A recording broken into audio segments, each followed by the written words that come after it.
Hello, my name is Brian McEwen. I'm with Team 1 along with Timothy Hancock, and we will be presenting our final design.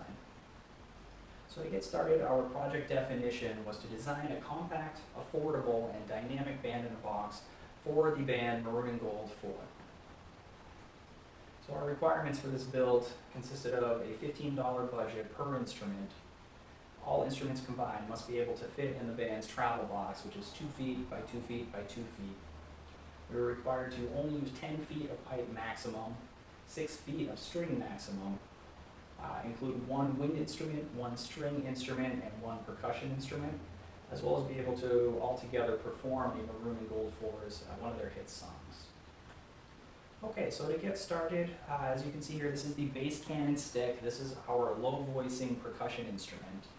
It consists of PVC pipe, as you can see. There's some more back here. I'll show you it fully assembled in just a moment, and I'll show you how it works.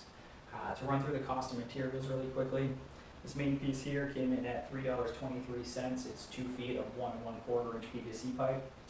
This is also 2 feet long. This is 1 inch PVC pipe, and this was $1.98.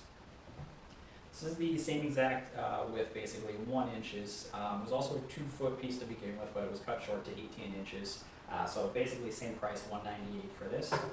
And then finally the thinnest piece, which would be 3/4 inches PVC, also began at 2 feet, was cut short to 18 inches rather. This was $1.57. The pipe hanger clamps here came as a set. They were $3.72, included the screws. They're basically there as an instrument stand. It keeps it sturdy while being played. The wood blocks you see here are 1.5 by 2.5 inch blocks of wood, basically the scrap wood that someone gave to me at Home Depot, so they were free. And lastly, our rubber spatula, which is basically the striker for the instrument. We found that the material on this really gave better resonance for the instrument, so this is what we chose to use for the striker. This came in at $2.33. So altogether, everything is $13.81, well within budget. Alright, so to show you how this works, there's basically a few different playing positions. The first one would be inserting this piece of pipe here, basically into the side here. This is going to contain most of the higher range notes for the required part for the alma mater song. So basically, as you can see here, I marked out the approximate measurements to really get you the best pitch on this, and it's an instrument, so it needs to be practiced by a performer. You insert it here to demonstrate some of the pitches here. Move that up to the next one.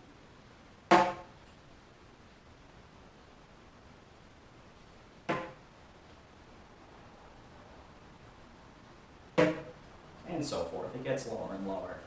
The second playing position, you basically want to move this out to the lowest possible. You're going to need some extra pipe for this. The reason for the added amounts of pipes is so that they can all fit within the box, which is one of the major requirements.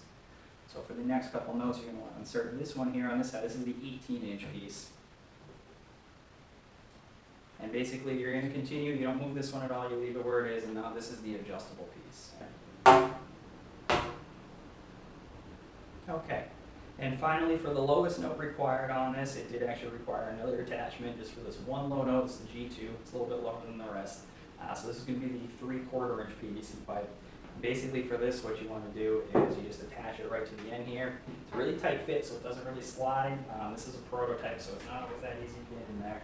But once you have it in, it stays put. You just put this back in here to the lowest position marked at the D flat 2. Make sure this one's still lined up here. Move this over a little bit more so you can see it. It's a pretty long length when it's at this note. And there's the low note. Alright, so that sums it up for the bass cannon stick. I'm going to pass it over to Tim, and he'll tell you all about the beer bottle windpipes. Thank you. Hello, my name is Timothy Hancock, and I'm introducing the beer bottle wind instrument. In front of me I have 5 beer bottles and 3 wine bottles. Each bottle is filled with a different amount of water to obtain a different note. And the set in front of me is actually tuned to the alma mater mid-low voice. We ended up incorporating 3 wine bottles due to the fact that the beer bottles were not capable of getting the low notes required in that part. Here I'll demonstrate each note individually.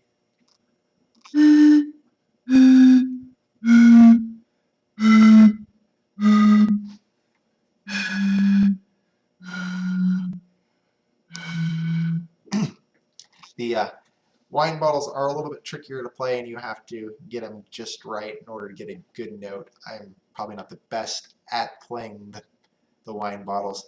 Um, the notes on this design I have is that the beer bottle designs themselves and the wine bottles have a crucial change in necks, and some necks are longer, some are wider, and depending on how the neck is shaped can actually make a variance on the in frequency of a beer bottle. And it's important to note that when you're tuning each bottle, you need to tune to the note and not to a specific level of fluid, or else you would actually be off. Um, Overall, the cost of this instrument is vastly dependent on if you want to go with recycled or new bottles. If you were to go with recycled bottles, you could get a set of bottles like this for less than $1. If you want to go with new bottles, beer bottles are found for 50 cents per bottle in bulk, and you can get wine bottles for $1.50 each in bulk. Um, so this is the beer bottles, and we went over the base can and stick with Brian. That is our project together.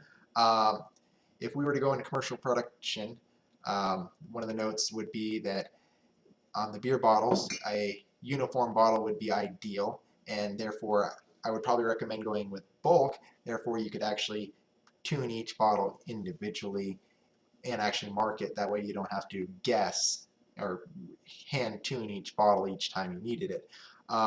Same with the wine bottles. On the base can stick, you know, the length of the tubes could actually be adjusted and changed, so you could actually get different dynamic ranges depending on the actual lengths of the tubes.